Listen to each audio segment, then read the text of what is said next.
విద్యా సంప్రదాయ కర్తుభ్యో వంశ ఋషిభ్యో మహద్భ్యో నమో గురుభ్యః. మంగళం గురుదేవాయ మహనీయ గుణాత్మనే సర్వలోక శరణ్యాయ సాధురూపాయ మంగళం. హరి ఓం. బ్రహ్మానందం పరమసుఖదం కేవలం జ్ఞానమూర్తిం ద్వంద్వాతీతం గగన సదృశం తత్వమస్యాదిలక్ష్యం ఏకం నిత్యం విమలమచలం సర్వధీ సాక్షిభూతం భావాతీతం త్రిగుణరహితం తద్గురుం తం నమామి. నమో గురుదేవ. ఈరోజు మనం భగవద్గీత యందు 6వ అధ్యాయము ఆత్మ సంయమ యోగము.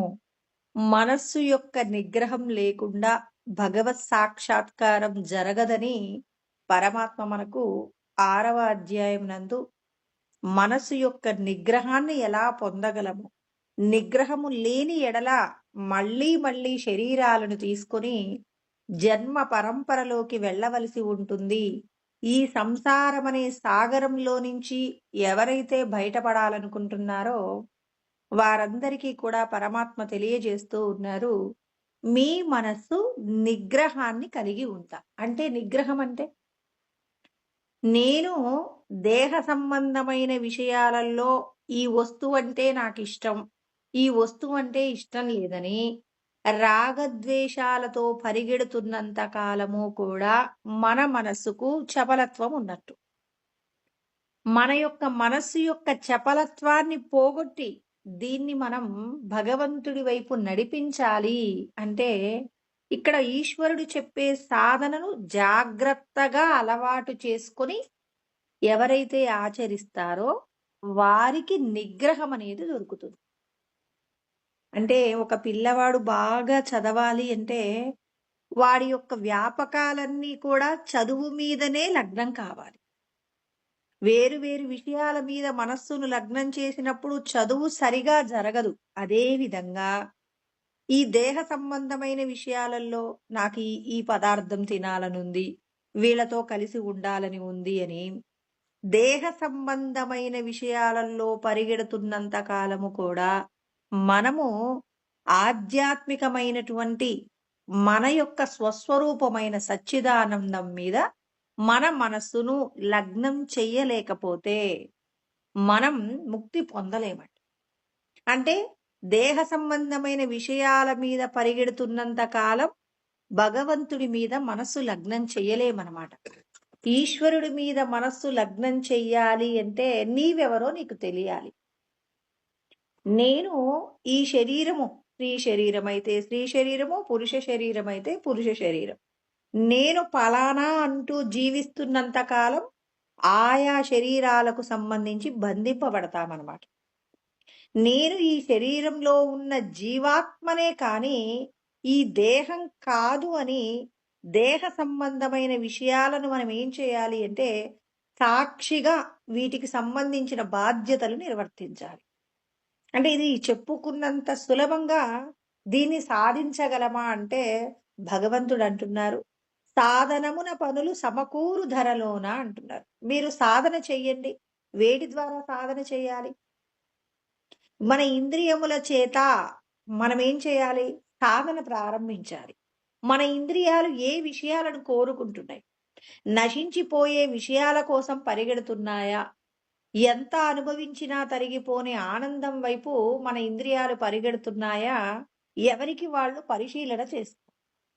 మీ పిల్లలు ధర్మ మార్గంలో ఉన్నారా, అధర్మ మార్గంలో ఉన్నారా? అంటే మనం ఎలా ఆలోచించవచ్చు అంటే మన పిల్లలు ఇతరులకు మంచి చేయడంలో ఉత్సాహంగా ఉన్నారా, ఇతరులను బాధ పెట్టేటటువంటి విషయాల పట్ల ఉత్సాహంగా ఉన్నారా అని పరిశీలన చేసినప్పుడు మీ పిల్లలు ఎలా ఉంటారంటే మీరు ధర్మ మార్గంలో ప్రయాణం చేస్తే మీ పిల్లలు కూడా ఇతరులకు మంచి చేసే మార్గంలో ఉంటారు. మీరు అధర్మ మార్గంలో ఉంటే మీ పిల్లలు కూడా ఇతరులకు హాని చేసేటటువంటి విధంగా ఉంటారు. అంటే మన యొక్క ప్రవృత్తిని బట్టే మన పిల్లల యొక్క ప్రవృత్తి కూడా ఉంటుంది. కాబట్టి ముందు నీ వైపు చూసుకో. ఇంట్లో భార్యాభర్తలు ఇద్దరు ఎప్పుడు గొడవ పడుతూ పిల్లలకి కనిపిస్తున్నారు. ఇప్పుడు ఈ పిల్లలు ఎక్కడున్నా, అక్కడున్న ఆ ప్రశాంతమైన వాతావరణాన్ని చెడగొట్టడం కోసం ఏదో ఒక విషయంలో వీళ్ళేం చేస్తుంటారంటే కలహాన్ని ప్రారంభిస్తారు. ఎందుకొచ్చింది ఈ అలవాటు? తల్లిదండ్రులలో ఉన్నటువంటి ఏదైతే ఉద్వేగాలు అణుచుకోలేని పరిస్థితి ఉందో, ఆ పరిస్థితి పిల్లల మీద ప్రభావం చూపి, ఆ పిల్లలు ఎక్కడుంటే అక్కడ అశాంతి ఉండేటటువంటి వాతావరణం ఏర్పడుతుంది. అందుకే తల్లిదండ్రులు ప్రథమ గురువులు అని చెప్పారు. తల్లిదండ్రుల యొక్క ప్రవర్తన పిల్లల మీద ప్రభావం చూపుతుంది కాబట్టి, ఇక్కడ ఈశ్వరుడు మనందరికీ నేర్పిస్తున్నారు. మీరందరూ కూడా సరైనటువంటి ప్రవర్తనలో ఉండాలి అంటే మీరు ఏ జ్ఞానాన్ని ఆశ్రయించాలి? లౌకికమైన జ్ఞానాన్ని ఆశ్రయించాలా? ఆధ్యాత్మికమైనటువంటి జ్ఞానాన్ని ఆశ్రయించాలా? ఆధ్యాత్మికమైన ఉన్నతి ఎవరిలో అయితే ఉంటుందో, ఏ కుటుంబంలో అయితే ఉంటుందో, ఆ ఇంటిలో వెలితి అనేది ఉండదు. ఆ ఇంటి యందు ఈ వస్తువు లేదనేటటువంటి బాధ ఉండదు. ఉంటుందండి. కష్టాలుంటాయి ఖచ్చితంగా. అవతలి వారి కంటే మన ఇంట్లో సంపదలు తక్కువగా ఉండవచ్చేమో కానీ, మనశ్శాంతి పుష్కలంగా ఉంటుంది. ఎన్ని రకాల సంపదలు ఉన్నప్పటికీ మనశ్శాంతి లేకపోతే దాని వలన ప్రయోజనం ఉండనట్టు, మన ఇంట్లో గనక ఆధ్యాత్మికమైనటువంటి ఉన్నతి ఉంది.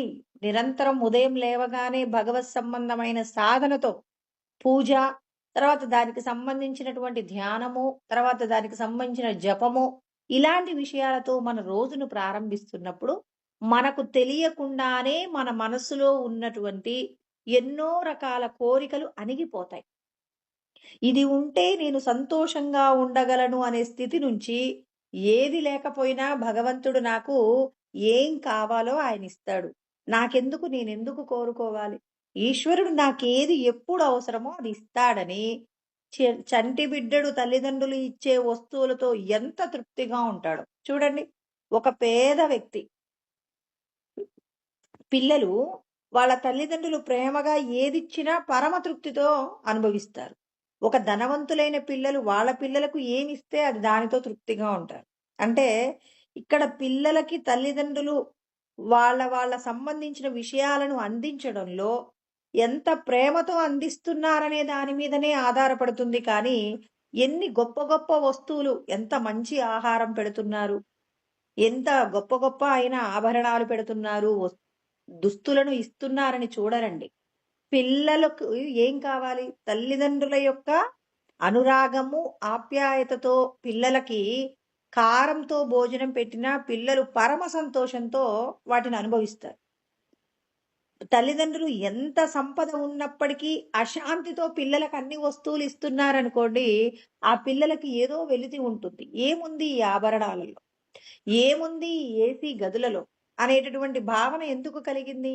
అక్కడ ఏమి లేదు అంటే, ఈ పిల్లలకు అందించవలసినటువంటి ప్రేమానురాగాలు అందించకుండా సకల సౌకర్యాలు ప్రసాదించిన ఆ పిల్లల యొక్క ఉన్నతి అధోగతి పోతుంది. ఏ వస్తువులను ఇవ్వకుండా ప్రేమానురాగాలతో ఉన్నంతలోనే తృప్తిగా పెంచగలిగినటువంటి తల్లిదండ్రులు కొంతమంది ఉంటారు. వాళ్ళలో వాళ్ళ యొక్క సాంగత్యంలో పెరిగిన పిల్లలు గొప్పదైన స్థితిలో ఉంటారు. అంటే ఇక్కడ భగవంతుడు మనందరికీ ఏ జ్ఞానం సంపాదించుకుంటే సంతోషంగా ఉంటారు, ఏ కుటుంబమైనా సంతోషంగా ఉండాలంటే, మనం ముఖ్యంగా చెప్పుకోవాలి అంటే, మన తల్లిదండ్రులు ఎవరైతే ఉన్నారో వాళ్ళు అనుసరించినటువంటి సనాతనమైన ధర్మాన్ని మనం ఆచరించాలి. సనాతనమైన ధర్మము అంటున్నాం. మన తల్లిదండ్రులంటే మా అమ్మా నాన్నకి ఏం చదువు రాదండి, వాళ్ళకేం తెలియదని కాదు. సనాతనం అంటే ఆది, మన యొక్క మూలాలలో ఉన్న తత్వాన్ని మనం ఆకలింపు చేసుకోవాలి. నీవెవరు అనంటే, నువ్వు ఈ శరీరము కాదు, శరీరానికి నువ్వేం చేస్తున్నావు?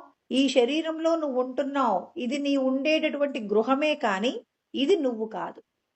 నీది కాని గృహాన్ని నేను అనుకుంటున్నప్పుడు మనం బంధంలో ఉంటాం. ఇది నేను కాదు, దీనికి సాక్షిని, నన్ను నేను తెలుసుకోవాలంటే ఏం చేయాలి?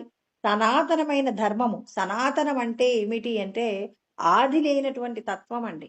ఇతరులకు మంచి చెయ్యగలిగినటువంటి ధర్మాన్ని నేర్పేది సనాతనం. ఇతరుల యొక్క ఉపకారంలోనే మన యొక్క శ్రేయస్సు ఉందని తెలియచేసేది సనాతనమండి.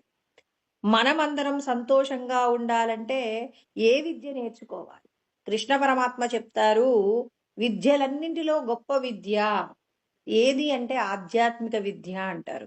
విద్యానాం అధ్యాత్మ విద్య అని 10వ అధ్యాయంలో కృష్ణ పరమాత్మ 32వ శ్లోకంలో చెప్పారు. ఏ విద్య నేర్చుకుంటే కోరికలు నెరవేరుతాయి? ఆధ్యాత్మికమైన జ్ఞానము తెలుసుకుంటే ఇక నీకు కోరికలనేవి ఉండవు. ఇప్పుడు మనందరికీ 2 పదాల గురించి మాట్లాడుకుందాం. నిర్వాణము, నిర్యాణము అనే 2 పదాలండి. ఎవరైనా మరణం పొందినప్పుడు అంటే శరీరాన్ని విడిచిపెట్టినప్పుడు ఏమంటారు? ఫలానా వారు నిర్యాణము చెందారు అంటారు. మహాత్ములైనటువంటి వాళ్ళు మరణించినప్పుడు నిర్యాణము అనే పదం వాడరండి. నిర్వాణము అంటారు. నిర్వాణ షట్కం అనే పదాలు వినుంటారు మీరు.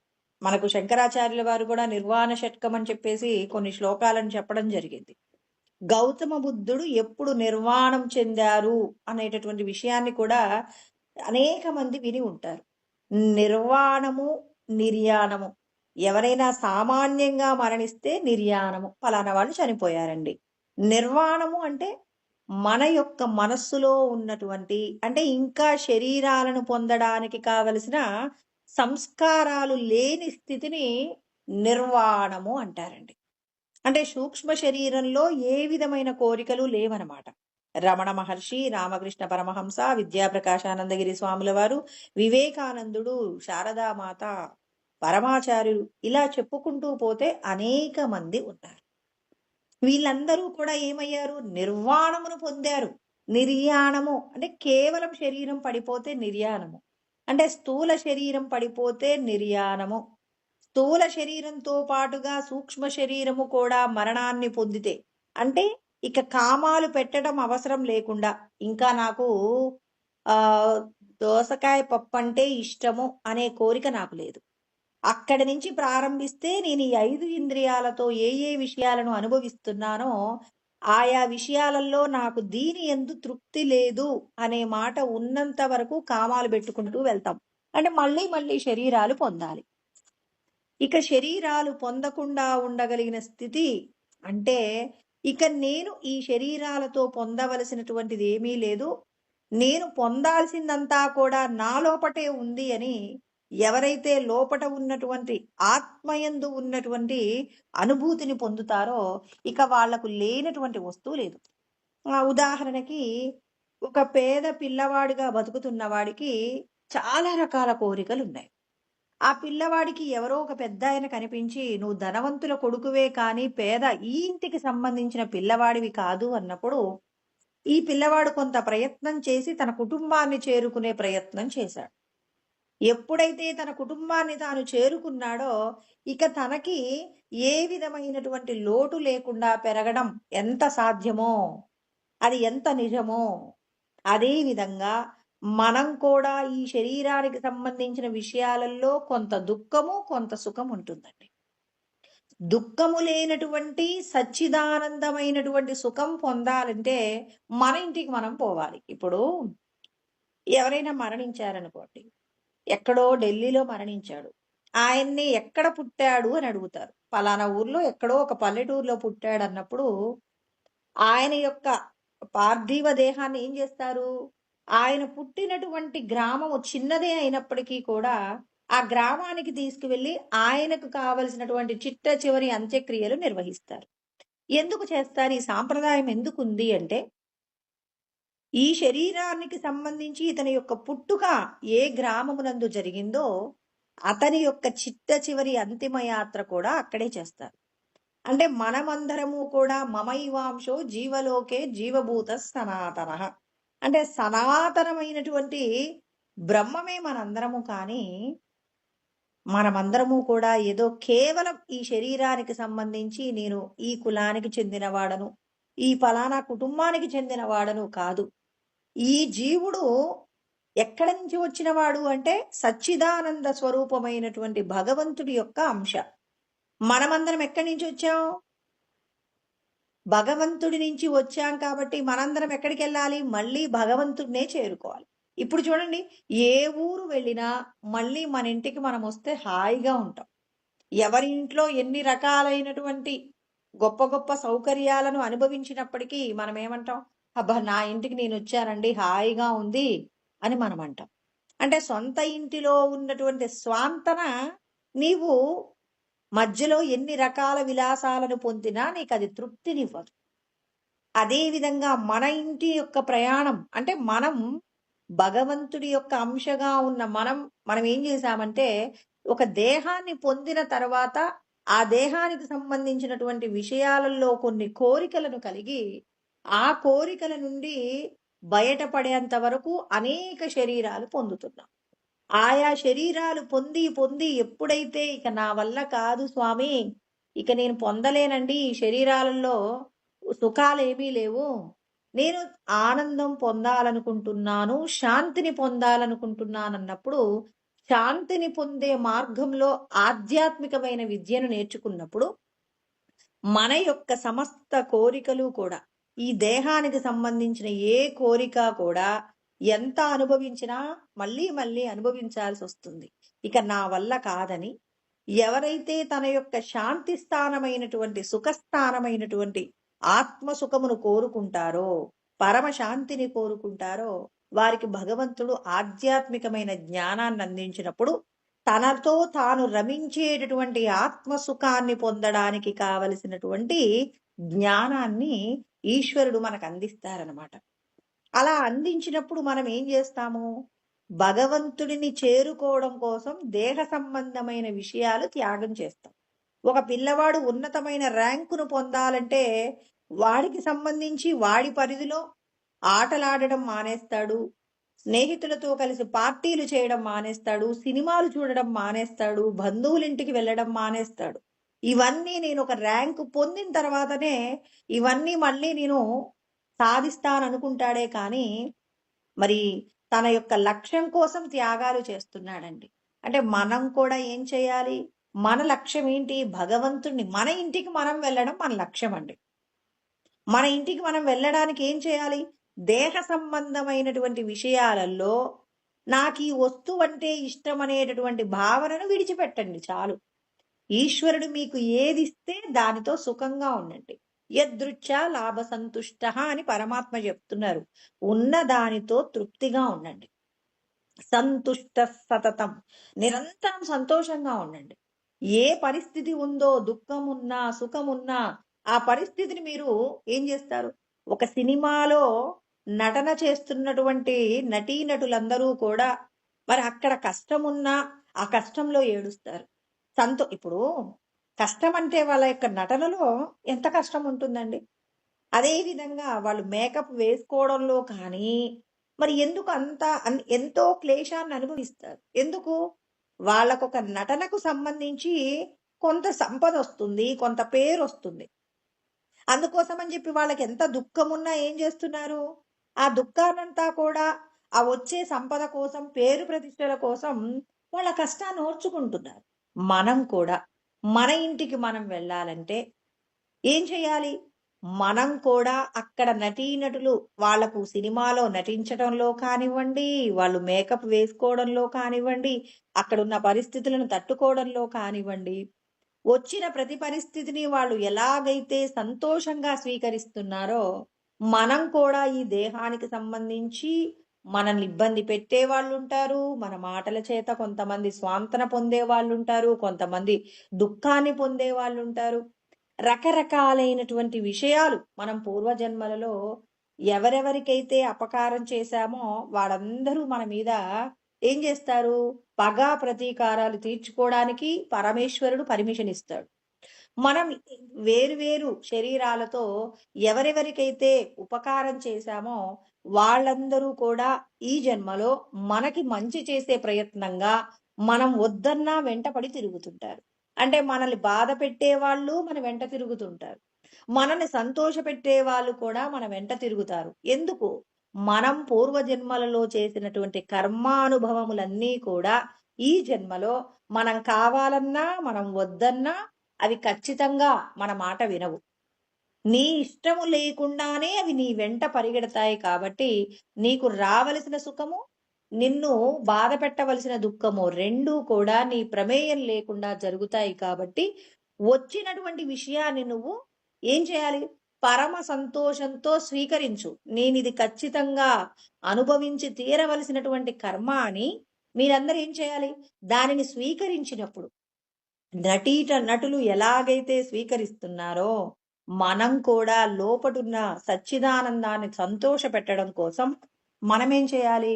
మనం కూడా ఓర్చుకుంటూ మనమేం చేయాలి? కర్మ చేసినప్పుడు అక్కడ మనం అనుభవించవలసినటువంటి సుఖదుఖాలను ఎవరైతే ఇది నేను తప్పకుండా నిర్వర్తించవలసిందని నిర్వర్తించినప్పుడు ఆ భగవంతుడికి నచ్చుతాం.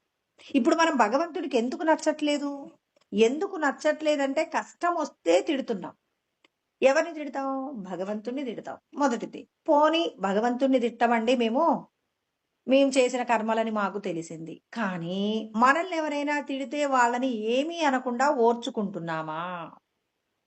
ఎందుకు ఓర్చుకోలేకపోతున్నాము అంటే, ఎదురుగా ఒక వ్యక్తి నేను తప్పు చేయకుండా నన్ను తిడుతుంటే నాకేమనిపిస్తుందండి? అయ్యో! నా తప్పు లేదు కదా! ఎందుకు నన్ను ఇలా అంటున్నారు అని మనం బాధపడతాం. వాళ్ళ మీద కోపాన్ని కూడా కలిగి ఉంటాం. ఆ భగవంతుడంటున్నారు, మీరు ఈ రోజున ఏమీ చేయలేకపోవచ్చు. పూర్వజన్మల్లో చేశారు గదా! ఇప్పుడు మీరు తెలుసుకున్న జ్ఞానంతో ఏం చేయండి? వాళ్ళ నుంచి వచ్చేటటువంటి ఏదైతే పరుషత్వం ఉందో, దాన్నంతా కూడా మీరు ఇది నేను అనుభవించి తీరవలసినదే అని అనుభవించండి. ఇప్పుడు పిల్లవాడు పరీక్షలలో బాగా కష్టంగా ఉన్నటువంటి కొన్ని కొన్ని టాపిక్స్ చదువుతున్నప్పుడు పిల్లవాడు ఎంతో దుఃఖాన్ని పొందుతాడు. ఒక్కొక్క సందర్భంలో నాకవసరమా ఇవన్నీ అని కూడా అంటాడండి. అలా అంటే వదిలేస్తే వాడు ఫస్ట్ మార్క్ పొందగలడా?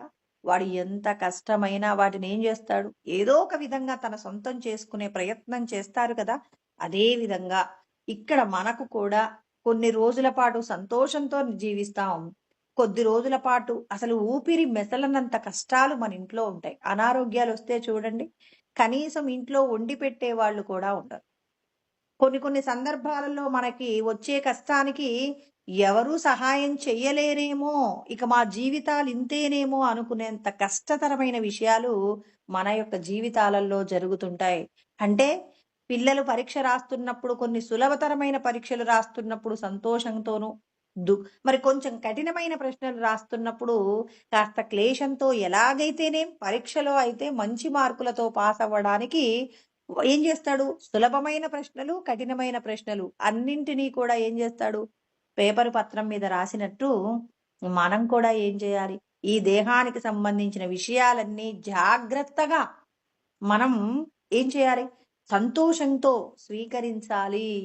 దుఃఖమునందు కృంగిపోకుండా, సుఖమునందు పొంగిపోకుండా బ్యాలెన్స్‌డ్‌గా ఉండి, ఇవన్నీ నేను చేసి తీరవలసిందే, అనుభవించి తీరవలసిందే అని ఎవరైతే కర్మను అంగీకరిస్తారో, అంగీకరించి కర్మ ఫలాలు ఈశ్వరుడికి సమర్పణ చేస్తారో, అలాంటి వారి యొక్క మనస్సు భగవంతుడి వైపు ప్రయాణం చేస్తుంది కాబట్టి, కృష్ణ పరమాత్మ ఉద్ధరేదాత్మనాత్మానం నాత్మానమవసాదయేత్ ఆత్మైవ హ్యాత్మనో బంధుః ఆత్మైవ రిపురాత్మనః అని కృష్ణ పరమాత్మ మీకు శత్రువులు ఎక్కడో బయట లేరు.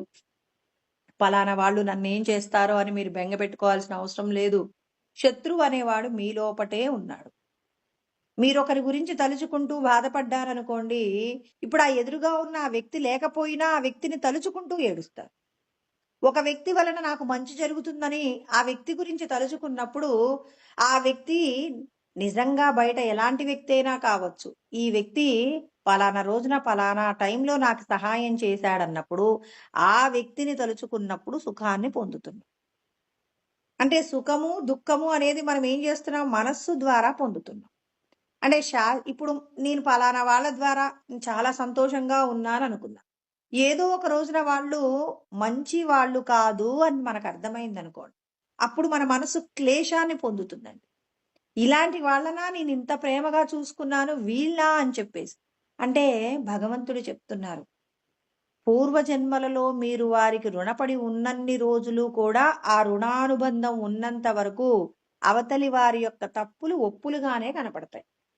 ఎప్పుడైతే మీ యొక్క రుణానుబంధం అయిపోతుందో అప్పుడు వారి యొక్క నిజస్వరూపము చేత మీరు దుఃఖపడతారు. అందుకే అంటారు ఇష్టమైన వాళ్ళు ఇంట్లో ఏం చేసినా ఇబ్బంది ఉండదు. అదే మనిషి కొద్ది రోజుల తర్వాత ఇష్టం లేనప్పుడు మన ఇంటికొచ్చి కూర్చున్నా మన మనసుకు చాలా దుఃఖాన్ని, క్లేశాన్ని కలిగిస్తుందండి.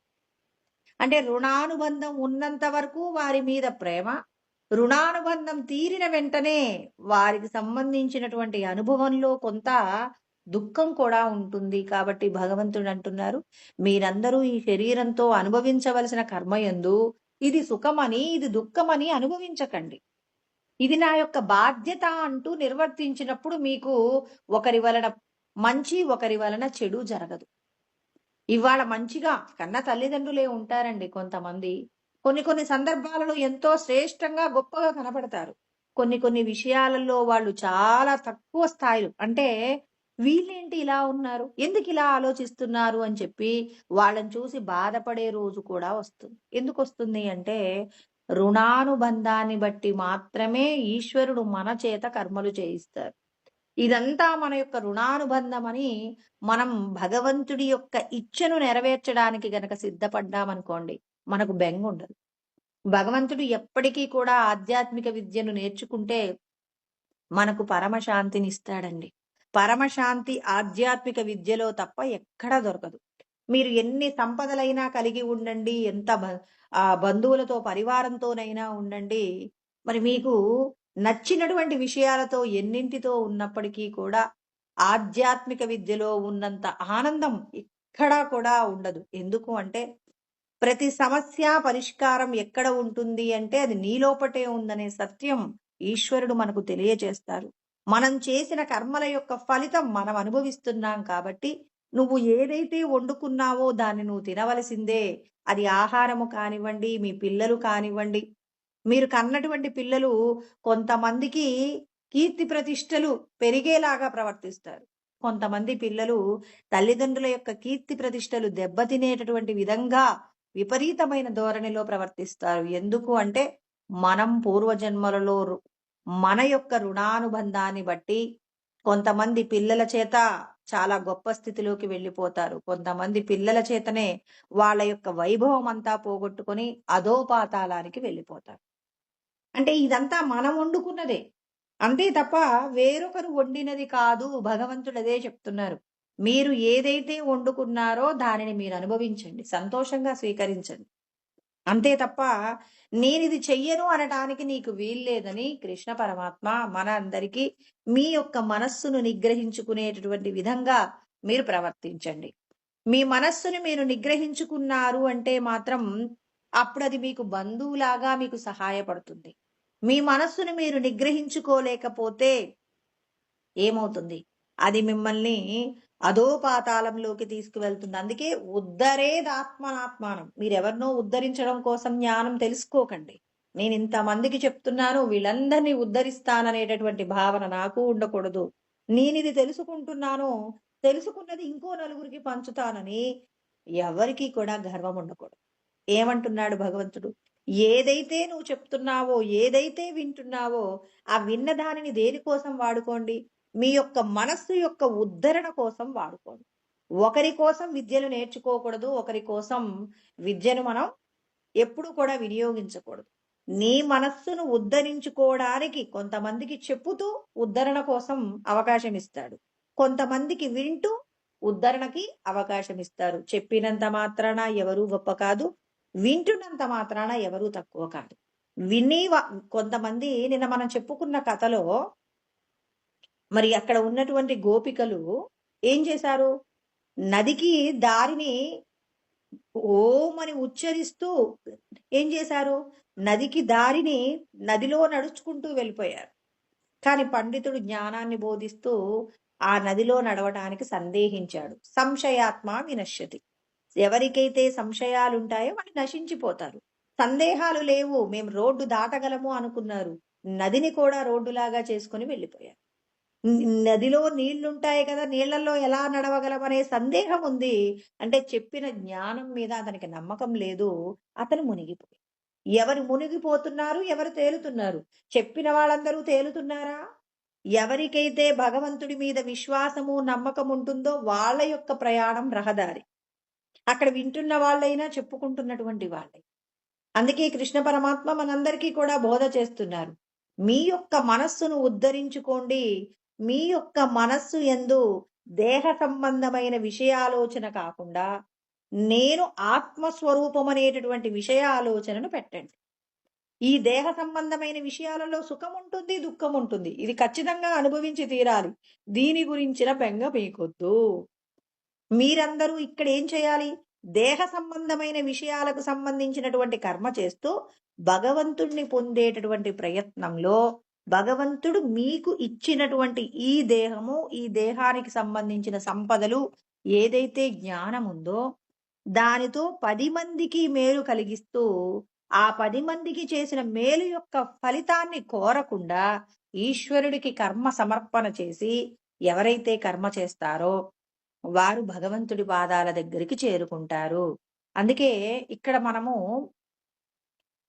త్రిపుర రహస్యము అని చెప్పేసి, ఇక్కడ మన యొక్క మనస్సును ఎలా ఉద్ధరించుకోవాలి, అసలు మన యొక్క అవిద్య ఎందుకు ఈ మేరలో ఉంది అనే విషయాలన్నీ కూడా, మూలాల గురించినటువంటి విషయాలన్నీ కూడా చెప్పారనమాట. త్రిపుర రహస్యం అనే గ్రంథంలో నుంచి చెప్తున్నానండి. ఇది రమణ మహర్షి రాసినటువంటి గ్రంథం అనమాట. ఇక్కడ 2 రకాలైనటువంటి తత్వాల గురించి మాట్లాడారు. అంటే సదాశివతత్వం, ఈశ్వరతత్వం అని చెప్పేసి 2 రకాలైనటువంటి విషయాల గురించి మాట్లాడారు. అసలు ఇక్కడ మనకు కొన్ని రకాల విషయాల దగ్గర అజ్ఞానం ఉండదట. అజ్ఞానం ఎక్కడ ఉంటుంది? తర్వాత జ్ఞా జ్ఞానం ఎక్కడ మరుగున పడుతుందో చెప్తున్నారు. సదాశివ తత్వము యందు అజ్ఞానం ఉండదండి. అంటే రమణ మహర్షి, రామకృష్ణ పరమహంస, విద్యాప్రకాశానందగిరి స్వాముల వారి వంటి వారి దగ్గర అజ్ఞానం అనేది ఉండదు. అందరిలో దైవాన్నే చూస్తారు. దైవము తప్ప ఈ లోకంలో ఎవరిని చూసినా వీళ్ళు ఎక్కువ వాళ్ళు, వీళ్ళు తక్కువ వాళ్ళు, ఇది పక్షి జాతికి సంబంధించింది, ఇది పశువు జాతికి సంబంధించింది, ఇది జడమైనది, ఇది చైతన్యవంతమైనదనే భేదాలుండవు. అన్నింటి యందు కూడా భగవతత్వాన్ని ఆకలింపు చేసుకోగలిగినటువంటి వారు సదాశివ తత్వంలో నుంచి ఇంకొంత ముందుకు పోయి శుద్ధ తత్వంలోకి వెళ్ళిపోయిన వాళ్ళు. అంటే ఇక్కడ 2 విషయాలను గురించి మాట్లాడినప్పుడు సదాశివతత్వం, ఈశ్వరతత్వం అని చెప్పేసి 2 తత్వాలుంటాయి. ఇక దీన్ని మించి కూడా శుద్ధ తత్వం ఉంటుంది. వీళ్ళందరినీ రమణులు, రామకృష్ణ పరమహంస వీళ్ళందరినీ కూడా శుద్ధ తత్వంలో ఉన్నవారిగా చెప్తారు. కాకపోతే అంటే ఎలా ఉంటుంది? వాళ్ళు ఈ దేహంతో ఉన్నంత వరకు కూడా అంతటా భగవంతుణ్ణే చూసి ఈ భూమి మీద జీవించిన వాళ్ళు కాబట్టి సదాశివ తత్వం నుంచి శుద్ధ తత్వంలోకి వెళ్ళిపోయినవాడు. ఈశ్వర తత్వంలో ఎలా ఉంటుంది అంటే జడమైనటువంటి అవిద్య, అజ్ఞానము, మాయ, ప్రకృతి, అంటే రకరకాల పేర్లు, ఒక్క వస్తువుకే ఇన్ని పేర్లు పెట్టాం. అవిద్య అంటారు, తర్వాత అజ్ఞానం అని అంటారు, తర్వాత జడమైనటువంటిది అంటారు, ప్రకృతి అంటారు, ఈ చిత్తము అంటారు. ఇదంతా కూడా ఏంటి అంటే మాయ చేత ఈ చైతన్యము మరుగున పడి ఉంటుంది. అంటే ఈశ్వర తత్వంలో ఏమవుతుంది అనంటే ఈశ్వరుడిని తెలుసుకోవాలనేటటువంటి స్థితి మనకు ఉన్నప్పటికీ కూడా మాయ యొక్క ప్రభావం అధికంగా ఉంటుంది. మాయను జయించగలిగిన వాళ్ళు చాలా అరుదుగా ఉంటారనమాట. అంటే ఇక్కడ 2 తత్వాలలో ఈశ్వర తత్వం అంటేనేమో ఏంటి, ఈ పూర్వజన్మలలో మనం ఏ ఏ విషయాలకు సంబంధించిన సంస్కారాలు ఉన్నాయో, ఏమేమి ఉంటాయి సంస్కారాలు అంటే పుణ్యములు, పాపములు, మిశ్రమములు, అంటే 2 కలిపి ఉన్నాయన్నమాట. వీటన్నింటి చేత ఏమవుతుంది అనంటే ఈ మాయ ఒక ముద్దలాగా ఉంటుంది. దీనినే మనం ప్రకృతి అంటాం. ఇప్పుడు ఈ ప్రకృతి ఏమవుతుంది? ఉదయం లేవగానే రాత్రి నిద్రపోయేటప్పుడు ఇవన్నీ జడంగా ఉంటాయి, ప్రకృతిగా ఉంటాయి. మనం పొద్దున ఉదయం లేవగానే జాగ్రత్తావస్థలోకి రాగానే ఏమవుతాయంటే ఈ సంస్కారాలన్నీ బయటికి వస్తాయి. మనం ఇప్పుడు కళ్ళు తెరవగానే రాత్రి నిద్రపోతున్నంతసేపు ఏ ఆలోచన లేదండి. ఎప్పుడైతే మేల్కొన్నామో మేల్కొన్న మరుక్షణం మనకు రకరకాలైనటువంటి విషయాలు, ఇవాళ ఎక్కడికి వెళ్ళాలి, ఏం తినాలి, ఎలా అని రకరకాలైన దేహ సంబంధమైన విషయాలన్నీ ఆలోచిస్తాం.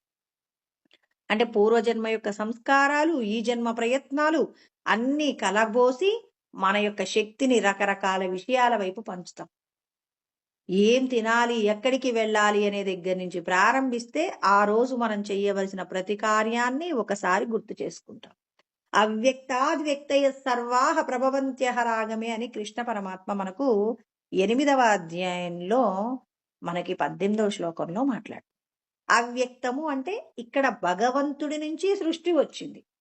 కానీ ఇక్కడ జడమైనటువంటి ఈ ముద్దలో ఎలాంటి విషయాలు బయటపడుతున్నాయి అనటానికి ఈ ప్రకృతిని అవ్యక్తంగా చెప్పుకుంటే, అవ్యక్తమైన జడముగా ఉన్నటువంటి ఒక జీవుడిలో ఉన్న సంస్కారాలన్నీ పొద్దున మేల్కొనగానే, జాగ్రత్తావస్థలోకి రాగానే అవ్యక్తాది వ్యక్తయ అంటే పంపకము లేకుండా ఉన్నటువంటి విషయాలన్నీ పంచబడుతున్నాయి వివిధ రకాలుగా. ఉన్న శక్తిని ఏం చేస్తున్నాం? రకరకాల విషయాల వైపు పంచుతూ ఉన్నారనమాట. ఇలా పంచబడుతూ ఉన్నప్పుడు ఏమవుతుంది? రకరకాల విషయాల చేత మనం ఈ కర్మలన్నీ చేస్తున్నాం. ఇప్పుడు ఆ బ్రహ్మమును అనుభవంలోకి తెచ్చుకున్నటువంటి రమణ మహర్షి లాంటి వాళ్ళు ఏం చేస్తారంటే, వాళ్ళు ఉదయం రాత్రి నిద్రలో ఎంత శుద్ధ సత్వగుణంతో ఉన్నారో, మేల్కొన్న తర్వాత కూడా వాళ్ళ మనసులోకి ఏ ఆలోచన లేదండి. అంటే మేల్కొన్నప్పుడు, నిద్రిస్తున్నప్పుడు కూడా ఒకే విధమైనటువంటి చైతన్య జ్యోతితో ప్రకాశిస్తూ ఉంటారు. ఎవరి మనసు యందు అయితే ఏ విషయానికి సంబంధించిన ఆలోచనలు లేకుండా ఉంటాయో, వాళ్ళందరూ కూడా ఎలా ప్రకాశిస్తారంటే, జ్ఞానేన తు తదజ్ఞానం యేషాం నాశితమాత్మనః తేషాం ఆదిత్యవ జ్ఞానం ప్రకాశయతి తత్పరమని మనకు 5వ అధ్యాయం 16వ శ్లోకంలో కృష్ణ పరమాత్మ చెప్పారు. ఎవరి యొక్క అజ్ఞానము జ్ఞానము చేత పోగొట్టుకుంటారో వారు ఎలా ప్రకాశిస్తారు? సూర్యుడి వలె ప్రకాశిస్తారు. అంటే మనం ఉదయం మేల్కొనగానే దేహ సంబంధమైన విషయాలోచన, ఇప్పుడు బెల్లమున్న చోట ఈగలు ముసురుకున్నట్టుగా ఇక్కడ చైతన్యము ఎప్పుడైతే మేల్కొన్నదో, అంటే మనం ఎప్పుడైతే గాఢ నిద్రలో నుంచి మేల్కొన్నామో, మేల్కొనగానే వచ్చేటటువంటి విషయాలోచనలకి మనం ఏం చేస్తాం? ఉన్న శక్తినంతా పంచుతున్నాం. బెల్లము దగ్గర ఉన్నటువంటి ఈగలన్నీ కూడా బెల్లానికి సంబంధించిన సారాన్ని పీల్చుకొని ఎలా అయితే శక్తివంతమవుతున్నాయో, మన యొక్క శక్తి కూడా రకరకాల విషయాల చేత శక్తిని పొందుతున్నాయి. అంటే ఈ చైతన్యాన్ని ఏం చేస్తున్నాయి? రకరకాల విషయాలు ఏం చేస్తున్నాయి? బలాన్ని పుంజుకుంటున్నాయి. ఈ ఒక 10 రకాల విషయాల ఆలోచనలోకి వస్తాయి. ఒక 4 విషయాలు బలమవుతాయి. ఆ 4 విషయాలను ఈరోజు చేసేయాలి ఖచ్చితంగా అంటాం. ఇప్పుడు నేను ఒక షాప్‌కి వెళ్ళానండి. నా దగ్గర ఒక ₹1000 ఉన్నాయి. ఆ ₹1000తో ఎన్ని వస్తువులు కొనవచ్చు? నాకు అక్కడ ఒక 10 రకాల వస్తువులు నచ్చాయి. 10 రకాల వస్తువుల్ని కొనడానికి కావలసినటువంటి డబ్బు నా దగ్గర లేనప్పుడు, అందులో 10 వస్తువులకు సంబంధించిన కోరిక ఉన్నా, దాన్ని నేనేం చేస్తాను? 4 వస్తువులకు తగ్గించుకొని 4 వస్తువులు కొనుక్కుంటా. అంటే మిగిలిన విషయాలు ఏమవుతున్నాయి? మళ్ళీ రేపు కొనుక్కుందాంలే, డబ్బున్నప్పుడు కొనుక్కుందాంలే అని వాయిదా పడుతున్నాయి కదండీ! అంటే మనకున్న శక్తిని కూడా ఏం చేస్తున్నాం? ఇప్పుడు 10 విషయాల గురించి ఆలోచించాం. ఇవాళ హాస్పిటల్‌కి వెళ్ళాలి, దేవాలయానికి వెళ్ళాలి, ప్రవచనానికి వెళ్ళాలి. తర్వాత ఇంకా ఇంకేమో 4 రకాల విషయాలున్నాయి. మార్కెట్‌కి వెళ్ళాలి. ఇలా ఉన్న విషయాలలో అత్యవసరమైన విషయాల కోసం నా శక్తిని వినియోగిస్తూ మరికొన్ని విషయాలను వాయిదా వేస్తుంది. అంటే వీటన్నింటికి నువ్వు శక్తినిచ్చినా, ఇవ్వకపోయినా ఖచ్చితంగా చేసి తీరవలసినయే. రమణ మహర్షి కూడా దేహ సంబంధమైన కార్యాలు చేసేవారు. ఆయన ఉదయం లేవగానే ఆయన కాలకృత్యాలు తీసుకుని స్నానాదులు పూర్తి చేసుకున్న వెంటనే 4 గంటలకే వంటగదిలోకి వెళ్ళి ఆయనకు చేతనైన పనులు ఆయన చేసేవారట. మరి ఇక్కడ వంట చేసేవాళ్ళు పొద్దున్నే లేవగానే ఏమనుకుంటారు? అమ్మో! ఈరోజు ఏం వంట చేయాలని గబగబా వాళ్ళ కాలకృత్యాలు తీర్చుకొని స్నానాదులు చేసి వంటగదిలోకెళ్తారు. రమణులు కూడా వంటగదిలోకి వెళ్ళి ఆయన పనులు చేస్తున్నాడు. మరి మిగిలిన వాళ్ళు కూడా అదే ప్రదేశానికి వెళ్ళి పనులు చేస్తున్నారు. మనకి ఆయనకి తేడా ఏందంటే ఆయన ఏమీ ఆలోచించడు. అలా వెళ్ళిపోతుంటాడు, అన్నీ చేసేస్తున్నాడు. మనం వాటి గురించినటువంటి ఆలోచనలు చేసి ఏం చేస్తున్నాం? ఆహారాన్ని నమలటానికి చేత కాదు కానీ, విషయాలు నెమరవేయడానికి మాత్రం బాగా హుషారుగా ఉంటామనమాట. సత్యం చెప్పుకోవాలి అంటే. ఆహారాన్ని గబగబా తింటాం. శరీరానికి శక్తినిచ్చే ఆహారం తినడంలో గబగబా రుచికి లొంగిపోయి మింగేస్తూ గబగబా ఎక్కువ తినాలి అనుకుని తింటుంటాం.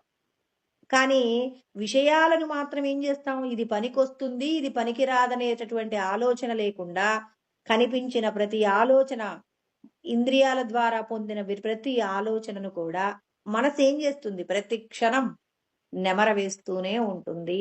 కాబట్టి రమణులు ఏ విషయం గురించి ఆలోచించరు. మరి మనం రకరకాల విషయాల గురించి ఆలోచిస్తున్నాం. ఆలోచిస్తున్నామంటే శక్తి తరిగిపోతుంది. ఆలోచించట్లేదు కాబట్టి ఆయన సూర్యుడి వలె ప్రకాశిస్తూ ఉన్నారు. సూర్యులకే ప్రకాశాన్నిచ్చేటటువంటి పరంజ్యోతిగా ఆయన ఇవాళ భూమి మీద ఆయన గురించి చెప్పుకుంటున్నాం. ఆయన పరబ్రహ్మ స్వరూపంగా ఆయన ఎందుకు చెప్పుకుంటున్నాం? ఎందుకు అంటే ఆయన మేల్కొన్నప్పుడు జాగ్రత్తావస్థలో ఉన్నప్పుడు దేని గురించినటువంటి ఆలోచన లేదు. Less luggage more comfort. మనకు తెలియని విషయాలు ఏం చెప్పరండి శాస్త్రంలో. ఎవరి దగ్గరైతే తక్కువ లగేజ్ ఉంటుందో వారి యొక్క ప్రయాణం సుఖంగా ఉంటుంది. మనమేం ఆలోచిస్తామంటే అక్కడికి వెళ్ళిన తర్వాత ఇబ్బంది పడతామేమోనని ఇబ్బంది పడుకుంటూనే పెద్ద పెద్ద బ్యాగులో బట్టలు తీసుకొని వెళ్ళిపోయి ఆ ప్రయాణం అంతా దాన్ని కాపాడుకుంటూ, దాన్ని మోసుకుంటూ, దాన్ని లాక్కుంటూ, దాన్ని దించుకుంటూ ఎంతో ప్రయాస పడుతుంటాం. కానీ సాధకులైన వాళ్ళు ఎలా ఉంటారంటే తక్కువ లగేజ్ తీసుకెళ్తారు. ఒక్క జత బట్టలు తీసుకెళ్తారు. వెళ్ళిన తర్వాత అక్కడ ఏం చేస్తారు?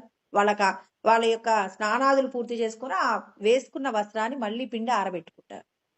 ఇప్పుడు లగేజ్ ఉన్న ఒక చిన్న బ్యాగ్‌ని చేతిలో పట్టేసుకుంటారు. ఈజీగా వెళ్ళిపోతారు. ఎక్కడికి వెళ్ళినా హాయిగా వాళ్ళ ప్రయాణం సుఖంగా. మనం అక్కడ ఎంత కష్టపడతామో అని అక్కడ కష్టం రాకుండా ఉండడం కోసం ఇక్కడ ఎన్నో రోజుల నుంచి కూడా ఆ ప్రయాణానికి సంబంధించిన వస్తువులు సమకూర్చుకోవడంలో ఎంతో ప్రయాస. అంటే యాత్ర ప్రారంభమైనప్పటి నుంచి యాత్ర నుంచి ఇంటికొచ్చేంత వరకు కూడా ప్రయాస పడుతూనే ఉంటాం. సాధకులైనటువంటి వారు అంటే సాధన ద్వారా ముక్తిని పొందాలి అంటే ఎవరైతే మనసులో కానివ్వండి, దేహ సంబంధమైన విషయాలలో కానీ ఎవరైతే తక్కువ లగేజీని వెంటబెట్టుకుంటారో వాళ్ళు సుఖంగా ఉంటారు. ఎన్నెన్నో విషయాల గురించి ఆలోచించడం కంటే ఈశ్వరుడు నాకు ఏది ఇస్తే దానితో సంతోషమని భగవంతుడి మీద భారం వేసి మనకు అప్పచెప్పబడిన కార్యాన్ని గనక మనం జాగ్రత్తగా అంటే చేసే పని యందు జాగరూకత ఉంటే నీకే ఇబ్బంది లేదు. చాలా మంది అంటారు ఆలోచన లేకుండా ఒక పని చేస్తే అది ప్రమాదానికి హేతువైతే ఎలాగండి? ఎందుకు ఆలోచన ఎందుకు ఉండకూడదంటారు. ఈశ్వరుడు మనందరికీ ఓ చక్కటి ఉపాయం చెప్తారు. యదిహ్యహం న వర్తేయం జాతు కర్మణ్య తండ్రితః. నువ్వు ప్రతి క్షణం కూడా జాగరూకతగా ఉండు. ఎందుకు నీ పనిలో ఎందుకు నష్టం జరుగుతుంది చెప్పండి? ఒక పని మీరు చేస్తున్నారు. ఇప్పుడు నీళ్లు తాగుతున్నారండి. ఏ ఆలోచన లేకుండా నీళ్లు తాగుతున్నారు. ఇప్పుడు మీకు ఆ నీళ్లు తాగడంలో ఏదైనా ప్రమాదం ఉంటుందా? నీళ్లు తాగేటప్పుడు ఎవరో గుర్తొచ్చారు. ఆ గుర్తొచ్చినప్పుడు వాళ్ళ వలన మీరు బాధపడిన సంఘటన గుర్తొచ్చింది. ఇప్పుడు మీరిక్కడ తాగుతున్న నీళ్ల యందు మీకు ధ్యాస లేకపోవడం వల్ల ఆ తాగుతున్నటువంటి ఆ నీటి గ్లాసుకు సంబంధించి మీరు ఎంత మోతాదులో నీళ్లు మీ నోటిలోకి పోస్తున్నారో దాని యందు స్పృహ లేకపోవడం వలన ఏమవుతుంది? పొరబోయే అవకాశం ఉంది. కృష్ణ పరమాత్మ ఏమంటున్నారు? జాగరూకతగా ఉండండి. మీ పని చేసేటప్పుడు జాగ్రత్తగా ఉండండి. దీని గురించి ఆలోచనలెందుకు? చేసే పని యందు జాగ్రత్తుంటే, దాని గురించి ముందుగా మీరు ఎన్ని రకాల ప్లాన్‌లెందుకు మీకు? అంటే మనందరం ఏం చేసుకోవాలి? ఆధ్యాత్మిక విద్య ద్వారా మనం అలవాటు చేసుకోవాలి. ప్రతి పని యందు జాగ్రత్త. మీకే పని అప్పచెప్పబడింది? మీ కుటుంబానికి సంబంధించి ఎవరెవరు కొంతమంది కోపంతో వచ్చి మీ ఇంట్లో వాళ్ళు మిమ్మల్ని కోపంగా పలకరిస్తారు. వాళ్ళ కోపానికి మీరెందుకు కోప్పడుతున్నారు? వాళ్ళ యొక్క కోపానికి కారణాన్ని మీరు ఇప్పుడు ఈ సమయంలో గనక జాగరూకతగా ఉంటే, వారి యొక్క కోపం తగ్గేలాగా 2 శాంతితో కూడిన మాటలు మీకు ఖచ్చితంగా కలుగుతాయి. ఎప్పుడు అంటే, ప్రశాంతంగా ఉన్నప్పుడు అవతలి వారి యొక్క కోపం మిమ్మల్ని ఇబ్బంది పెట్టదు. మీరు ఏదో ఆలోచిస్తుంటారు. అవతలి వాళ్ళు ఏదో వచ్చి ఏదో అడుగుతుంటారు. అప్పుడు మీ ఆలోచన, వాళ్ళ ఆలోచన 2 కూడా ఏమవుతాయంటే, ఎదురెదురు ప్రయాణంలో 2 వాహనాలు వచ్చి తగిలినప్పుడు ప్రమాదం ఎలా జరుగుతుందో అలా జరుగుతుంది. ఒక ఒక చోట ఆగి ఉన్న బండి. ఒకళ్ళు ఆగి ఉన్నారు, అప్రమత్తంగా ఉన్నారు. రెండో వ్యక్తి స్పీడ్‌గా వస్తున్నాడు. అతని యొక్క ప్రయాణంలో అతని యొక్క స్పీడుని మీరు ఆపలేకపోయినా, ఇతడు ప్రమాదం నుంచి తప్పించుకోవడానికి అతడు స్పీడ్‌గా వస్తున్నాడని ఇతడు పక్కకు జరిగే అవకాశం ఉంది కదా! ఒక వ్యక్తి కోపంతో తూలిపోతున్నాడు. ఆ కోపాన్ని మనం కంట్రోల్ చేయలేని పరిస్థితిలో అతడు ఎంతసేపు మాట్లాడతాడో అంతసేపు మాట్లాడేంత వరకు అతనికి సమయం ఇస్తే, ఇప్పుడు అతని కోపము చల్లారిన తర్వాత అవతలి వాళ్ళు చెప్పిన మాట వింటాడు. బాగా కోపంలో ఉన్న వారిని ఆపి మీరేదైనా చెప్పారనుకోండి, అది మన మీదికి ఏమవుతుందంటే ఎదురు తిరుగుతుంది. 2 ఎద్దులు పొట్లాడుతున్నప్పుడు ఒక ఎద్దుని మీరు గదిలించారనుకోండి, అప్పుడు ఆ ఎద్దు యొక్క లక్ష్యం ఏమై ఉంటుంది? మనమవుతాం.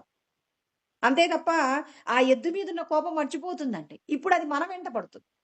ఇదే విధంగా ఇంద్రియాలను నిగ్రహించుకోవడానికి మన చుట్టూ ఉన్న ప్రతి పరిస్థితి కూడా మనకేం చెప్తుంది అంటే జ్ఞానమే బోధిస్తుంది. పరిశీలన లేకపోవడం వల్లే మనందరం ఇవాళ ఇలా ఉన్నాం కానీ, లేకపోతే మనమందరము సచ్చిదానంద స్వరూపాలమే అని కృష్ణ పరమాత్మ మన యొక్క స్వస్వరూపం గురించి ఈశ్వరుడు తెలియజేస్తూ ఉన్నారు. అందుకే ఇక్కడ ఎక్కడ అవిద్య తక్కువగా ఉంటుందంటే 5 రకాలైన విద్యల దగ్గర అవిద్య యొక్క ప్రభావం తక్కువగా ఉంటుంది. అజ్ఞానం తక్కువగా ఉంటుంది. అందుకే సత్పురుషుల యొక్క సాంగత్యం మీకు కావాలి అంటారు. అందుకే ఇక్కడ ఏమని చెప్తున్నారు అనంటే ప్రతి ఒక్కరికి పరమాత్మ చెప్తున్నారు. ఆయన చెప్పేటటువంటి విషయాలు చాలా జాగ్రత్తగా ఎవరైతే తెలుసుకుంటూ పరిశీలన చేసుకుంటూ ఉంటారో అప్పుడు భగవంతుణ్ణి చేరగలరు అని చెప్పేసి ఇక్కడ మనకు సదాశివతత్వం, ఈశ్వరతత్వము, శుద్ధతత్వంలో మనం ఏం చేయవచ్చు అంటే అజ్ఞానం నుంచి దూరంగా ఉండేటటువంటి ప్రయత్నం చెయ్యవచ్చు అంటున్నారు. అంటే ఇక్కడ భగవంతుడు మనందరికీ కూడా తెలియచేస్తూ ఉన్నారు, మీరందరూ కూడా శివ, శక్తి, తర్వాత సదాశివ, మరి ఈశ్వరతత్వము, శుద్ధతత్వం అని 5 విషయాలు. అందుకే ఫస్ట్ శివుడిని ఆ ఏమంటారు? శివ, శక్తి. అమ్మవారి రూపంలో శివ అంటారు. పరమేశ్వరుని శివం అని చెప్పేసి అంటారు. శివ, శివ, శివ అంటే దీర్ఘం ఉండదండి. శివతత్వం, శివాని అమ్మవారు అంటారు. సదాశివతత్వం, ఈశ్వరతత్వం, శుద్ధతత్వం. ఈ 5 తత్వాల దగ్గర భగవంతుడి యొక్క శక్తి అధికంగా ఉంటుంది కాబట్టి అజ్ఞానం ఉండదు. అందుకే మనం దేవాలయాలలో ఉన్నంతసేపు దుష్ట శక్తి మన దగ్గరికి రాలేదు అంటారు. అంటే మన శరీరంలో కూడా ఒక నెగిటివ్ ఎనర్జీ మనలోకి రాకుండా ఉండాలంటే ఎవరైతే శుద్ధ తత్వమైనటువంటి భగవంతుణ్ణి నిరంతరం స్మరణ చేస్తుంటారో ఆ స్మరణ చేసే వారికి నెగిటివ్ ఎనర్జీ పట్టుకోదండి. ఒక భూతము, ఒక ప్రేతము ఇలాంటివి ఎవరి దగ్గరికి రాలేవు అంటే నిరంతరము కూడా తమ యొక్క దేహాన్ని దేవాలయంగా మలచి ఎవరైతే భగవతత్వాన్ని నిరంతరం స్మరణ చేస్తూ భగవంతుడు చెప్పినటువంటి సత్కార్యాలు చేస్తుంటారో వారి దగ్గరికి ఏ విధమైన దుష్టశక్తి రాలేదు. అవిద్య నీ దగ్గరికి రాలేదండి. ఒకరిని మోసం చెయ్యాలనేటటువంటి అజ్ఞానం నీలోకి రాదు. ఒకరిని బాధ పెట్టాలి, ఒకరిని ఏడిపించాలి, ఒకరి సంపద దోచుకోవాలనే ఆలోచన నిరంతరం భగవంతుడిని స్మరణ. చాలా మందికి వెంటనే డౌట్ వస్తుందండి. ఏమంటే ఎప్పుడూ భగవంతుడి నామమే పలుకుతారు, మరి అలాంటి వాళ్ళు ఎన్నో పాపాలు చేసే వాళ్ళని మేము చూసాం కదా అంటారండి. భగవంతుడు ఇక్కడ చెప్పారండి, భగవంతుడి యొక్క నామము ఇప్పుడు ఏదైనా ఒక దేవాలయము గొప్పగా ప్రకాశించాలి, ఈ దేవాలయం చాలా గొప్పది, ఉన్నతమైనది, శ్రేష్టమైనది, అధికమైనది అనాలంటే నిరంతరం అక్కడ ఏం జరగాలి? భగవత్ సంబంధమైనటువంటి వేద పారాయణ జరుగుతూ ఉండాలి. తర్వాత మంత్రపూర్వకమైనటువంటి ఎన్నో రకాలైనటువంటి క్రతువులు అక్కడ జరుగుతున్నప్పుడు ఆ దైవానికి ఏమవుతుంది? రోజు రోజుకు కూడా అక్కడ ప్రతిష్ఠ చేయబడినటువంటి దైవానికి రోజు రోజుకు కూడా శక్తి అధికమవుతుంది. అంటే అధికమైనటువంటి పారాయణాలు, అధికమైనటువంటి వేదానికి సంబంధించిన ఉచ్చారణ, అదే విధంగా అక్కడ జరిగేటటువంటి యజ్ఞయాగాది క్రతువులలో ఎప్పుడైతే నిరంతరంగా జరుగుతుంటాయో అక్కడ ఉన్నటువంటి దైవానికి అధికమైన శక్తి ఉంటుంది. అంటే ఇక్కడ మనకి ఏమర్థమైంది? ఏ దేవాలయానికి అధిక శక్తి ఉంటుంది? నిత్యము శాస్త్రోక్తంగా జరగవలసిన క్రతువులు జరుగుతున్నప్పుడు శక్తివంతంగా మారుతుంది. కొన్ని దేవాలయాలలో చూడండి, ఏనాడు పూజ అర్చన లేదు, అక్కడ దైవశక్తి ఎందుకు ఉంటుందండి? పురాతనమైనవి పాడుబడిన దేవాలయాల కింద వాటిని మనం పరిగణలోకి తీసుకోం. ఎవరైనా అక్కడికి వెళ్ళి పూజ చేయాలనుకుంటారా? చెయ్యరు. ఎందుకు చెయ్యరు? ఎందుకు చెయ్యరంటే నిత్యము వేదము అనుసరణీయంగా జరుగుతున్నటువంటి క్రతువుల వలన గొప్పదైనటువంటి విధంగా శక్తి స్వరూపాలుగా మారతాయన్నమాట. అదే విధంగా నిరంతరం దైవనామ స్మరణ చేస్తున్నారంటే, ఈ శరీరముతో చేసే ప్రతి కార్యము కూడా భగవంతుడికి ప్రీతికరమైన కర్మ చేస్తున్న వాళ్ళు తప్పు చెయ్యలేరండి. ఏదో ఒక నలుగురి యొక్క ఆ నలుగురికి జ్ఞానం బోధించాలని ఒక గంట ప్రవచనం చెప్పేసి వెళ్ళిపోయినట్టు కాదు. అనుక్షణం ఉదయం లేచినప్పటి నుంచి పడుకునేంత వరకు నిరంతరం భగవంతుడు చెప్పినటువంటి నామస్మరణ చేస్తూ, భగవంతుడు మనకు ఏదైతే జ్ఞానం అందించారో, అంతటా భగవంతుణ్ణి చూస్తూ నలుగురికి శ్రేయస్సును కలిగించటంలో, మన యొక్క మాట, మన యొక్క మనసులో కలిగే ఆలోచన, మన శరీరంతో చేసే ప్రతి కర్మ త్రికరణ శుద్ధిగా ఇతరులకు మంచి చెయ్యాలని నువ్వు భగవంతుడి ఆజ్ఞను అంగీకరించి, భగవంతుడు చెప్పిన విధంగా నువ్వు సత్కర్మ చేసినప్పుడు, అప్పుడు మన శరీరంలోకి నెగెటివ్ ఎనర్జీ రాదు. అంటే సాధన లేకుండా జరుగుతుందా? లేదు. కాబట్టి ఇక్కడ భగవంతుడు మనందరికీ కూడా జ్ఞానబోధ చేస్తూ ఉన్నారు. కాబట్టి మీరందరూ కూడా ఇక్కడ శివతత్వాన్ని, శివాతత్వాన్ని, సదాశివతత్వాన్ని, తర్వాత ఈశ్వరతత్వాన్ని, శుద్ధ సత్వాన్ని సంపాదించుకోండి. అంటే అంచెలంచెలుగా మీరు ముందుకు వెళ్ళండి. శుద్ధ తత్వంతో కూడి ఉన్నప్పుడు మీరు భగవంతునికి చేరువవుతారు అంటున్నారు. ఇక్కడ ధర్మము, ధర్మి అనే 2 పదాల గురించి చెప్పుకోవాలి. ఎందుకంటే మన యొక్క మనస్సు యొక్క ఉద్ధరణ జరగాలంటే కృష్ణ పరమాత్మ చెప్తున్నారు. ఏమంటున్నారు? ఇక్కడ పరమాత్మ మనందరికీ కూడా బంధురాత్మానాత్మనస్తస్య ఏనాత్మైవాత్మనా జితః అనాత్మనస్తు శత్రుత్వే వర్తేతాత్మైవ శత్రువు. ఎవరి మనస్సునైతే ఉద్ధరించుకుంటారో, ఎవరి మనస్సు అయితే భగవంతుడు చెప్పిన సాధన చేయటానికి సిద్ధపడుతుందో, అది మిమ్మల్ని భగవంతుడి పాదాల వైపు అంటే భగవతత్వాన్ని అనుభవంలోకి తెచ్చుకోవడానికి మీ మనసు సహాయం చేస్తుంది. అలా కాకుండా దేహ సంబంధమైన విషయాలతోనే మీరు పరిగెడుతుంటే మాత్రం అనేక రకాలైన విషయాలకు సంబంధించిన వాంఛలను తీర్చుకోవడంలో మళ్ళీ శరీరాలను పొందుతారు. అందుకే ఇక్కడ పరమాత్మ మనందరికీ కూడా ధర్మము, ధర్మి అనే 2 విషయాల గురించి తెలుసుకోవాలి. అసలు ధర్మం అంటే ఏంటి? ధర్మి అంటే ఏంటి? ఒక వస్తువును ధర్మి అంటే దాని యొక్క గుణాన్ని ధర్మం అంటారండి. ఏంటంటే ఇప్పుడు నేను ఏం చేయాలి? ఇప్పుడు నేను వస్తువు ధర్మి అయితే, ఇప్పుడు నా శరీరము ధర్మి అయితే, ఇప్పుడు నేను నా తల్లిదండ్రుల దగ్గర ఎలా ఉండాలి అంటే ఒక కూతురుగా ఉండాలి. ఇది నా ధర్మం అంటే. భర్త దగ్గర భార్యగా ఉండాలి, అది నా ధర్మం. పిల్లల దగ్గర తల్లిగా ఉండాలి. నేను ఉద్యోగం చేసేటటువంటి చోట అక్కడ నాకేమవుతుంది? ఉద్యోగి ధర్మం అవుతుంది. అంటే ఒక్కొక్క చోట ఏమవుతుంది? ధర్మం అనేది ఒక్కొక్క విధంగా మారిపోతుంది. అదే విధంగా ధర్మి, ధర్మము. ఇప్పుడు అగ్ని ఏమవుతుంది? ధర్మి అవుతుందండి. అగ్ని అనేది ఒక వస్తువు. సూర్యుడు అనేవారు ఒక వస్తువు అండి. ఇప్పుడు ఇది ధర్మి అయితే దాని యొక్క ధర్మం ఏంటి? సూర్యుడి యొక్క ధర్మం ఏంటంటే సూర్యకిరణాలను ప్రసరింపచేయడం అనేది అతని యొక్క ధర్మం. అగ్ని ఏమవుతుంది? ఇది అగ్ని ధర్మి అయినప్పుడు దాని యొక్క గుణం ఏంటి? దహించటం అండి. అంతే కదా? అదే విధంగా నేను ఈ శరీరం అనుకున్నప్పుడు త్రిగుణాల మాయతో తిరుగుతాను. నేను ఈ శరీరము కాదు, శరీరంలో ఉన్న సచ్చిదానందమైనప్పుడు నా యొక్క ధర్మం ఏమవుతుంది అనంటే ఎప్పుడు అందుకే చెప్తారు కృష్ణ పరమాత్మ శంకరాచార్యుల వారు చెప్తారండి. ఏమంటారు అంటే ఇక్కడ నీ యొక్క గుణం ఏంటంటే సచ్చిదానంద నిర్మలత్వాత్ అంటారనమాట. అంటే నువ్వు నీ యొక్క స్వరూపం ఏంటంటే సత్ ఎప్పుడు త్రికాలాలలో ఉంటుంది. చిత్ జ్ఞాన స్వరూపంగా ఉంటుంది. ఆ జ్ఞానం ఎలా ఉంటుంది? ఆనంద స్వరూపంగా ఉండి నిత్య నిర్మలతాత్మన అంటే స్వచ్ఛమైన ఆత్మ, మలినాలు లేనటువంటి స్వరూపం అండి. మరి మలినాలు లేనటువంటి ఈ స్వరూపాన్ని మనం ఏం చేయాలి? మరుగున పెట్టామండి. ఇప్పుడు ఈ దేహానికి సంబంధించి నేనేం చేస్తాను?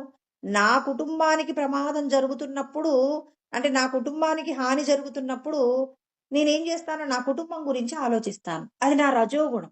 నా కుటుంబం సంతోషంగా ఉన్నప్పుడు నలుగురికి మంచి చేయడానికి ఇష్టపడతాను. అంటే మనం ఏం చేస్తున్నాం? త్రిగుణాల మాయలో తిరుగుతున్నామండి. త్రిగుణాల మాయను దాటినటువంటి రమణ మహర్షి, రామకృష్ణ పరమహంస, విద్యా ప్రకాశానందగిరి స్వాముల వారు ఇలాంటి వాళ్ళు ఏం చేస్తున్నారు? వాళ్ళందరూ కూడా ఏ విధమైన దేహ సంబంధమైన విషయాలకు లొంగక స్వస్వరూప స్థితిలో నిలబడేందుకు నిరంతరం ప్రయత్నం చేస్తారు.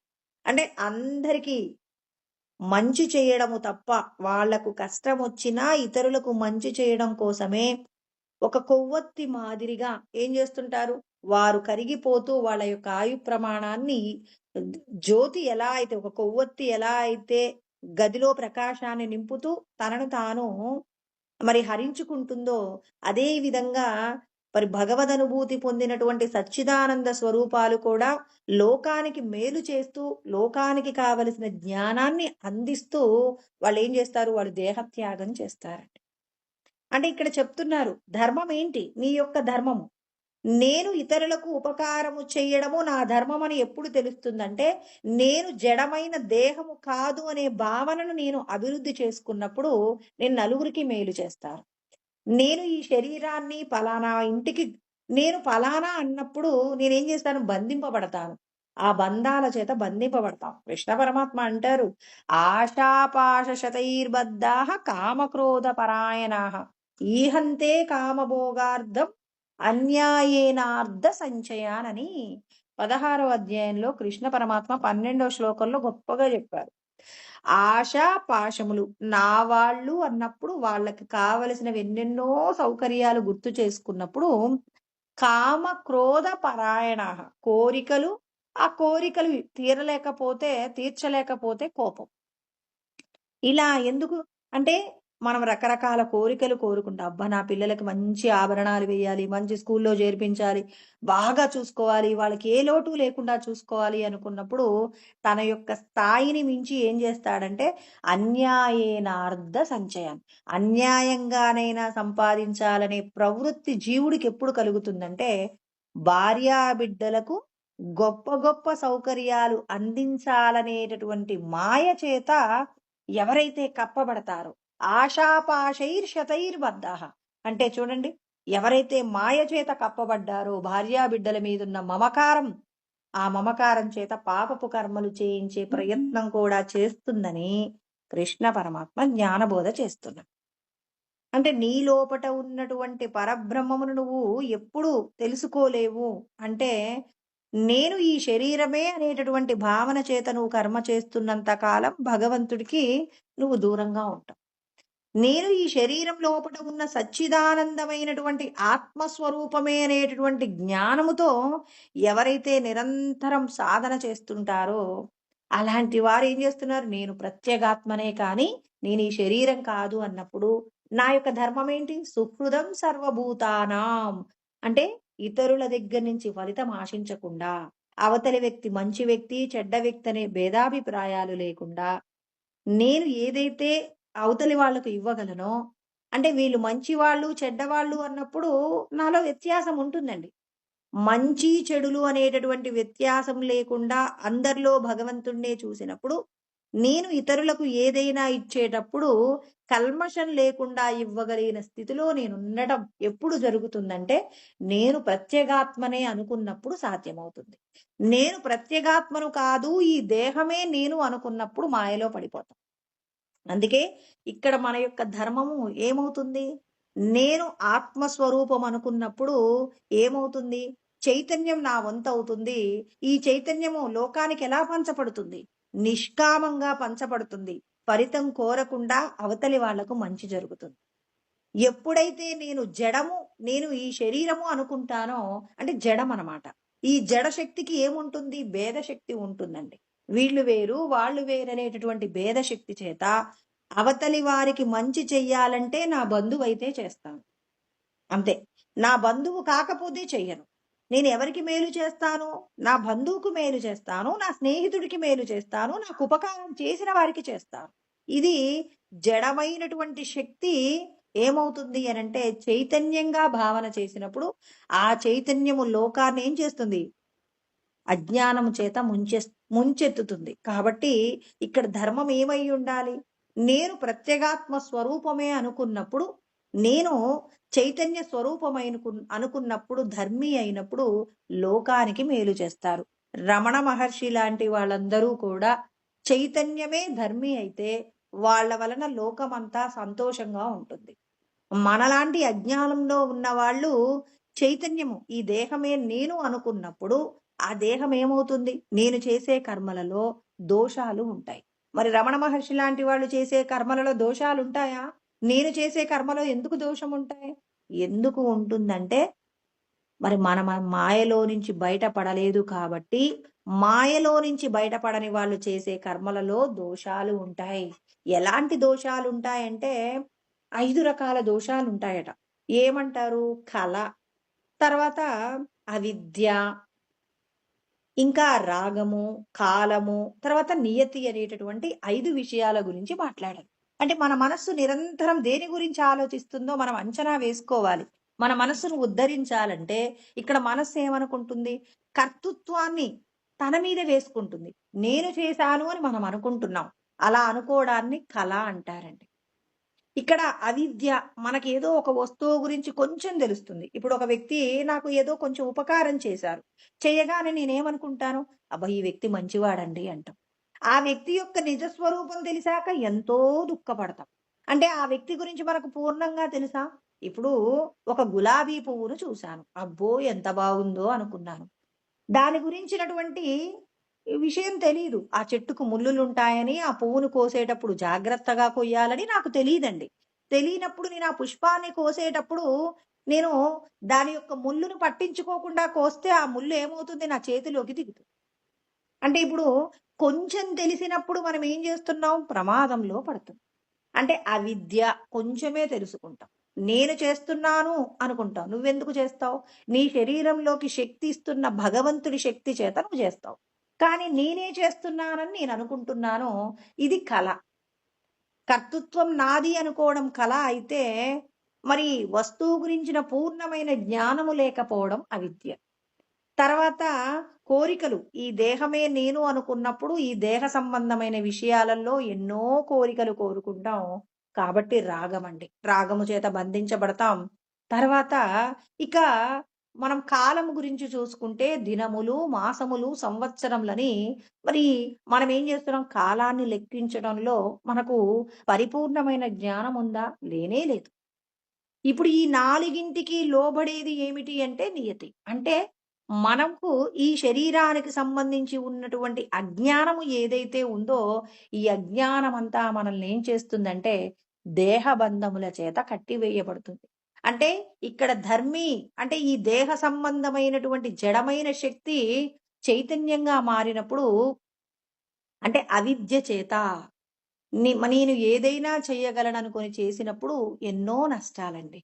నేను చేస్తున్నాను అని మరి మనకు చేసినటువంటి ఏదో ఒక చెడు, ఒక వ్యక్తి మనల్ని ఏదో కోపంలో తిట్టాడు. తిట్టగానే ఆ వ్యక్తిని ఏమంటాం? వీడు చెడ్డవాడండి, మంచివాడు కాదంటాం. అతడు చేసినటువంటి ధర్మ కార్యాలు ఎన్నున్నాయో నీకు తెలుసా? నన్ను తిట్టాడు కాబట్టి వాడు చెడ్డవాడు అంతే. నన్ను పొగిడాడు కాబట్టి వీడు మంచివాడు అంతే.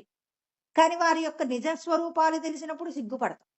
అంటే ఇక్కడ చైతన్యము జడమైన శక్తినే మనం ధర్మిగా భావన చేస్తే, చైతన్యమే ఇక్కడ ఏమవుతుంది? ధర్మిగా మారినప్పుడు ఏమవుతుంది? అనేక రకాలైనటువంటి విపత్కరమైన పరిస్థితులొస్తాయి కాబట్టి, ఆత్మ యొక్క శక్తియే ధర్మి కావాలి. అప్పుడు రమణ మహర్షిలాగా లోకమంతా కూడా సత్యంతో మరి ఈ లోకమంతా కూడా పరిడవిల్లుతుంది కాబట్టి, ఇక్కడ మనం శాస్త్రముల ద్వారా ఏం తెలుసుకోవాలి అంటే, మనమందరము కూడా ఈ దేహ సంబంధమైనటువంటి జడమైనటువంటి శరీరాలు కాదు. ఈ శరీరాలను నడిపించేటటువంటి సచ్చిదానంద ఆత్మయే నేనని ఎవరైతే నిరంతరము కూడా మరి భగవంతుడి యొక్క జ్ఞానాన్ని తెలుసుకుంటారో, అలా తెలుసుకున్నటువంటి వాళ్ళు చేసేటటువంటి కర్మలలో ఉన్నటువంటి దోషాలన్నీ పోగొట్టుకుంటారు. అంటే మనమందరం మన యొక్క మనసుని ఏం చేయాలి? నువ్వు జడమైన దేహాన్ని గురించి ఆలోచించటం మానేసి, లోపటున్న సచ్చిదానంద వస్తువుని పొందడం కోసమని నిరంతరం భగవంతుడు చెప్పే జ్ఞానాన్ని మనం ఏం చేయాలి? ఆచరణలో పెట్టుకోవాలి. నేను ఆత్మని, నేను ఈ దేహం కాదు అనే భావన ఎవరి మనస్సులో అయితే దృఢపడుతుందో, వాళ్ళు చేసే కర్మలెలా ఉండాలంటే, ఇతరులకు ప్రయోజనకరంగా ఉండాలి.